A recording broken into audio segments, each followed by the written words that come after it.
que écrire, c'est apprendre à poser les mots sur le silence. Et je crois que c'est vrai de toute action artistique. On a besoin, effectivement, de ce silence sur lequel on va poser les choses. Je me rappelle comment travaillait un peintre que malheureusement je n'ai pas rencontré, mais avec lequel j'ai travaillé, j'ai fait plusieurs livres, un monsieur qui s'appelait Georges Badin, qui avait complètement ritualisé sur la fin de sa vie ses actes, parce qu'il était devenu aveugle et il continuait à peindre. Donc il avait des repères dans l'espace, comme ça, il avait besoin de silence, et tout d'un coup, le geste parfait, il savait quelle était la dimension du papier, et il pouvait avoir son geste dans le silence, c'est sa construction de l'espace. Ensuite, il m'envoyait des peintures, des compositions, et moi j'écrivais soit à l'intérieur des peintures, soit en regard des peintures. Donc c'est très très important, cette notion de rituel qui a été utilisée déjà et par Christiane et par Mathieu, il faut vraiment être là-dedans, ritualiser les choses.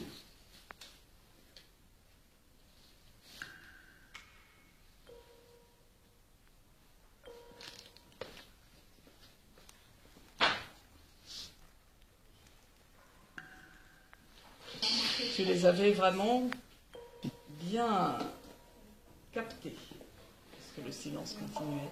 Et ce que tu fais là, et l'attitude que tu as, c'est vraiment quelque chose aussi. Donc tout compte dans ce que vous voyez. N'hésitez pas, écrivez, prenez des notes. C'est toi qui décides quand tu pars. Merci. Merci à toi. Au revoir. Je trouve très très fort que la cérémonie commence par ce geste-là de votre camarade, parce que c'est le premier geste de l'histoire de l'art. Quand les hommes préhistoriques commencent à peindre, c'est exactement ce geste-là qu'ils ont, de faire des empreintes dans de la peinture, dans du colorant, et de poser la main sur la paroi. Après, ce sera de cracher autour, de faire les mains négatives, mais ça commence par les mains positives.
Je vais juste me permettre un commentaire pour essayer de vous inviter à mettre vraiment en relation ce que vous voyez, ce que vous entendez avec un moment d'écriture.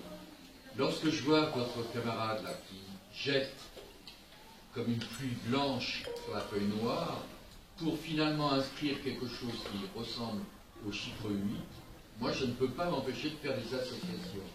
8 et nuit, c'est le même mot. Quasiment.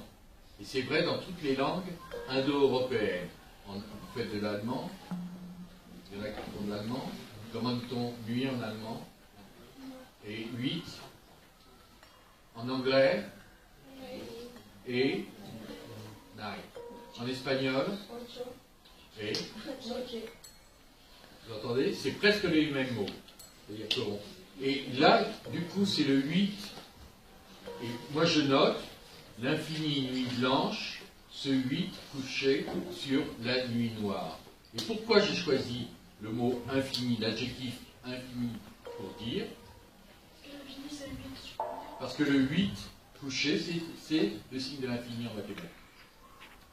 Vous voyez comment, en même temps, les choses se construisent dans la tête. Regardez, observez ce qui se passe, écoutez ce qui se passe, et peut-être cela vous permettra d'enrichir ce que vous pouvez écrire. Même si c'est très très peu,